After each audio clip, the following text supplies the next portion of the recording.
15.2.6 UDP 에코 서버 프로그램. 이 UDP 프로그램의 경우에는 상대방과 연결이 된 상태에서 통신을 하는 것이 아니라 자신의 랜카드로 들어온 데이터를 읽어내거나 자신의 랜카드에 데이터를 실어버리면 자동으로 네트워크가 알아서 데이터를 보낸다고 생각하시면 됩니다.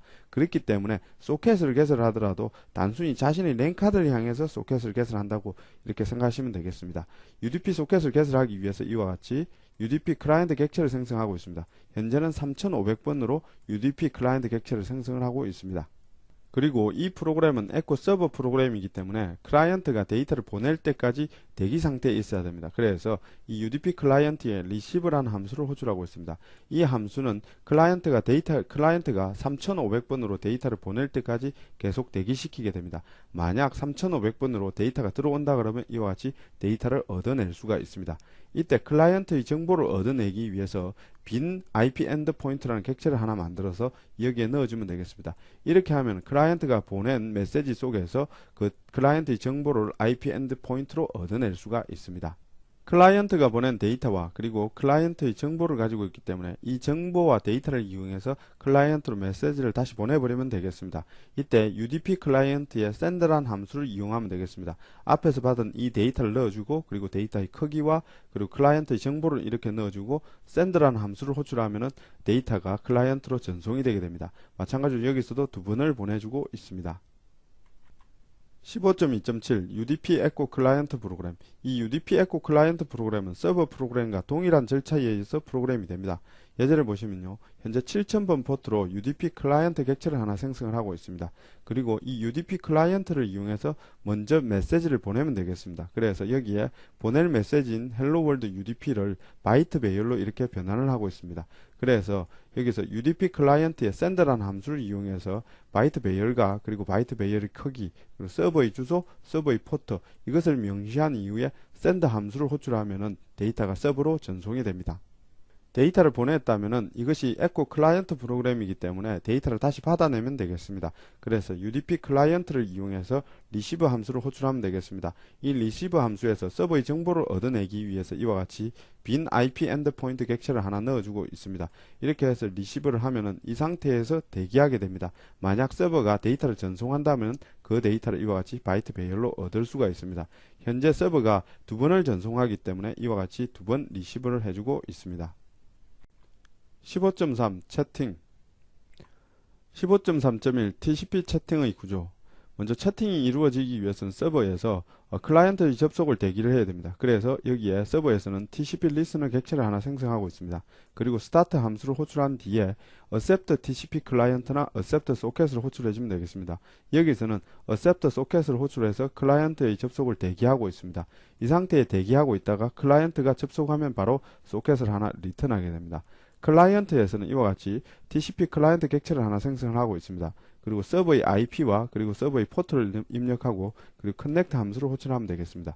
이렇게 하면 바로 접속이 이루어지면서 accept 소켓을 때리게 됩니다. 그래서 accept 소켓에 의해서 소켓 객체가 하나 만들어집니다. 서버에서는 이 소켓을 이용해서 네트워크 스트림을 개설하게 됩니다. 이때 이 소켓을 채스포트라는 클래스에게 넘겨주고 이 내부에서 네트워크 스트림을 개설해서 통신을 하게 만듭니다. 그리고 클라이언트 역시 여기서 이 TCP 클라이언트 객체를 이용해서 네트워크 스트림을 개설하고 서버와 통신을 하게 됩니다. 이때 이 네트워크 스트림은 스트림 리드와 스트림 라이터, 서버에서는 이 네트워크 스트림을 스트림 라이터, 스트림 리드로 변환을 해서 서로 통신을 하게 됩니다.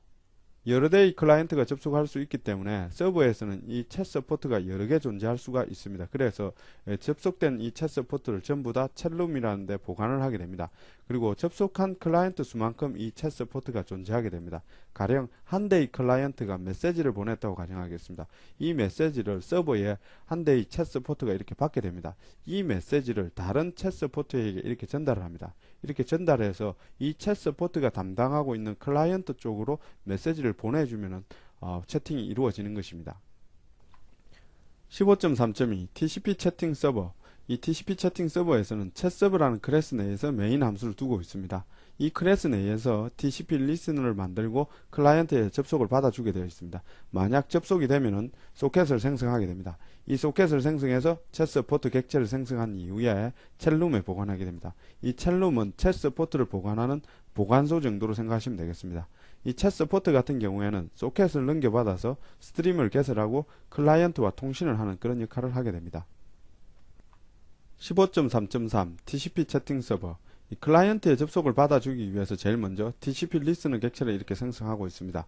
이 TCP 리스너 객체를 생성할 때 자신의 IP와 그리고 자신의 포트를 이렇게 입력한 이후에 TCP 리스너 객체를 생성하고 있습니다. 그리고 스타트 함수를 호출하고요. 그리고 나서 클라이언트의 접속을 계속적으로 받아주기 위해서 화일문 내에서 이와 같이 accept socket이라는 함수를 이용하고 있습니다.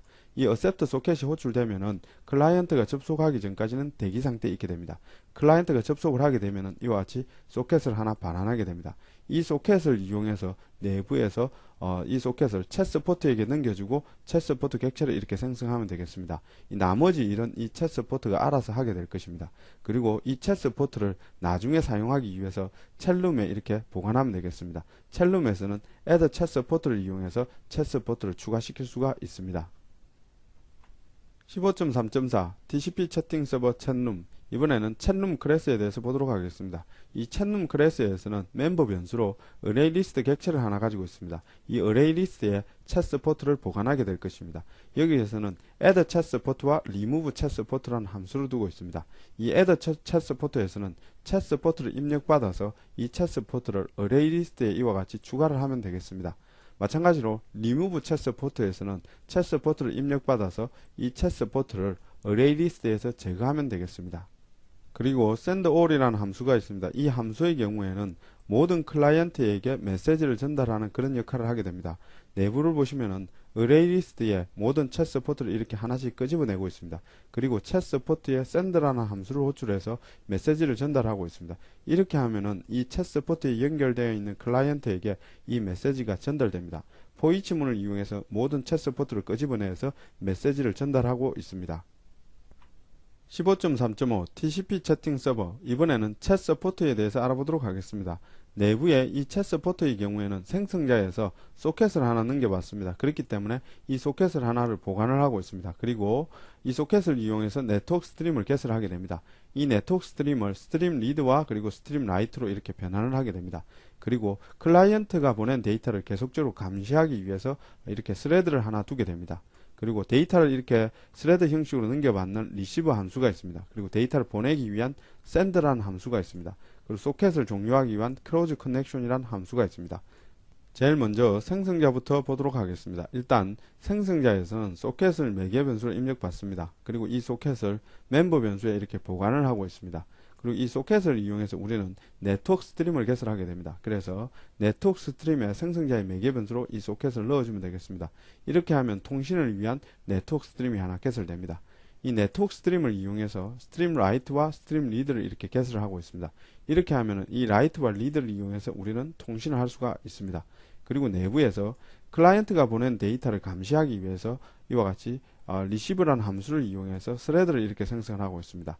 이 스레드를 스타트 시켜주고 있습니다. 다음으로 send 함수를 보도록 하겠습니다. 이 send 함수는 매개 변수로 메시지를 입력받습니다. 이 메시지를 출력 스트림을 이용해서 write 라인을 하고 있습니다. 이렇게 하면 이 메시지가 클라이언트로 전송이 되게 되어 있습니다.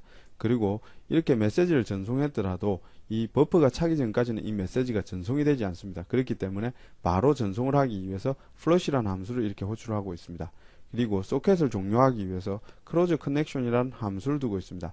이 함수 내에서는 소켓을 이와 같이 close 함수를 호출해서 닫아주고 있습니다. 챗 서포트에서 가장 중요한 함수는 바로 이 리시버 함수가 되겠습니다. 이 리시버 함수 내에서는 클라이언트가 보낸 데이터를 수신을 하고 전체에게 뿌려주는 역할을 하게 됩니다. 내부를 보시면 화일문을 돌면서 계속해서 데이터를 읽어내고 있습니다. 즉 입력 스트림을 이용해서 이와 같이 리드 라인이라는 함수를 호출하고 있습니다. 이 함수를 호출하면 바로 대기 상태에 있게 됩니다. 클라이언트가 메시지를 전달하기 전까지는 대기 상태에 있다가 만약 클라이언트가 메시지를 전달하면 이와 같이 그 메시지를 얻어낼 수가 있습니다. 이 메시지를 이용해서 전체에게 이 메시지를 전달하면 되겠습니다. 그래서 메시지가 널이 아닌지를 확인한 뒤에 챗룸에 있는 send all이라는 함수를 이용해서 이 메시지를 전체에게 전달하면 되겠습니다. 만약 이 화일문을 빠져나올 경우에는 더 이상 채팅을 하지 않겠다는 의미가 됩니다. 그렇기 때문에 이 화일문을 빠져나왔을 때는 챗룸에서 자기 자신을 제거하면 되겠습니다. 15.3.6 TCP 채팅 클라이언트. 이번에는 채팅 클라이언트에 대해서 알아보도록 하겠습니다. 제일 먼저 TCP 클라이언트 객체를 이렇게 생성을 하고 있습니다. 현재는 IP와 포트를 입력하지 않았기 때문에 나중에 커넥터 함수를 이용해서 접속을 해야 됩니다. 그리고 생성자를 보시면 여기에 매개 변수로 서버 IP와 서버 포트 그리고 닉네임을 이렇게 입력받고 있습니다. 그리고 여기에서 데이터, 즉 서버로부터 전송되는 데이터를 수신하기 위해서 리시브라는 함수를 두고 있습니다. 그리고 데이터를 전송하기 위해서 샌드라는 함수를 두고 있습니다. 먼저 생성자부터 보도록 하겠습니다. 생성자에서는 서버 IP와 그리고 서버 포트 그리고 닉네임 이 세 개를 매개 변수로 입력받고 있습니다. 그리고 이 닉네임 같은 경우에는 멤버 필드에 이렇게 보관을 해두고 있습니다. 그리고 이 서버 IP와 포트를 이용해서 서버에 접속을 합니다. 그래서 TCP 클라이언트에 connect라는 함수를 이용해서 서버 IP와 포트를 넣어주고 서버에 연결을 하게 됩니다. 이렇게 하면은 서버에 accept 소켓을 때리게 됩니다. 그리고 이 TCP 클라이언트가 연결되었다면은 네트워크 스트림을 얻어내야 되겠죠. 그래서 getStream이라는 함수를 이용해서 네트워크 스트림을 이렇게 얻어내고 있습니다. 이 네트워크 스트림을 스트림 리드와 스트림 라이트로 이렇게 변환을 해서 이렇게 멤버로 이렇게 보관을 하고 있습니다. 이 두 개를 이용해서 우리는 통신을 하게 될 것입니다. 그리고 서버로부터 전송되는 데이터를 수신하기 위해서 이와 같이 receive라는 함수를 스레드로 만들어 두고 있습니다. 마찬가지로 데이터를 전송하기 위해서 send라는 함수 또한 스레드로 만들어 두고 있습니다. 이 두 개의 스레드를 이와 같이 스타트 시켜주고 있습니다. 리시버 함수를 보시면 이와 같이 리시버 내에서는 화일문으로 계속해서 서버로부터 전송되는 데이터를 이와 같이 수신을 하고 있습니다. 이때 입력 스트림으로부터 리드라인이라는 함수를 호출하게 됩니다. 만약 데이터가 없다면 계속 대기 상태에 있다가 데이터가 있다면 이와 같이 데이터를 얻을 수가 있습니다. 이 데이터를 콘솔 창에 이와 같이 뿌려주면 되겠습니다. 그리고 send 함수 내에서는 화일문을 돌면서 console.readline을 하고 있습니다. 이렇게 하면은 사용자가 입력한 데이터를 얻을 수가 있습니다. 사용자가 데이터를 입력을 했다면은 이 데이터를 출력 스트림을 이용해서 write line을 하면 되겠습니다. 이렇게 하면은 서버로 이 메시지가 전송이 됩니다. 이때 닉네임을 첨부해서 하나의 메시지로 만들어서 서버로 전송을 하게 됩니다.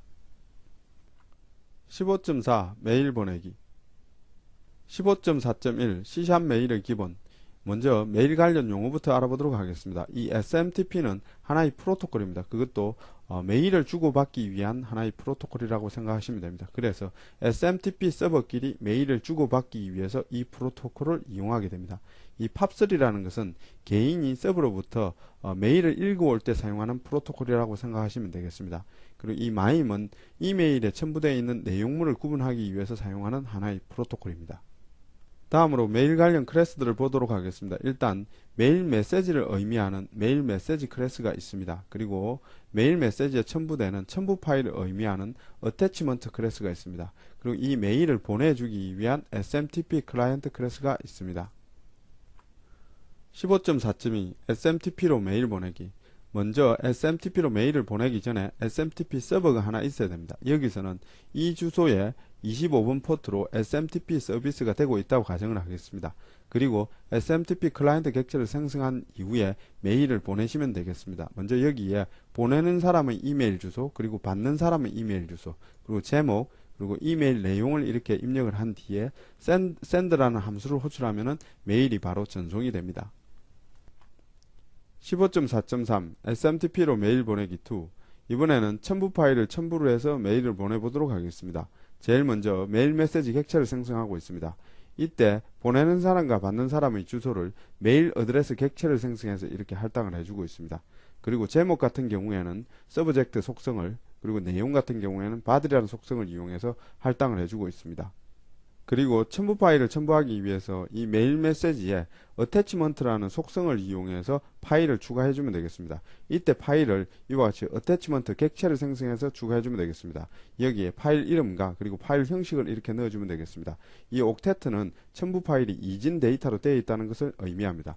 이렇게 제목과 body 그리고 파일까지 추가를 했다면은 SMTP를 이용해서 이와 같이 보내면 되겠습니다. 그래서 SMTP 클라이언트 객체를 생성을 하고 이 메시지를 send라는 함수를 이용해서 바로 보내면 되겠습니다.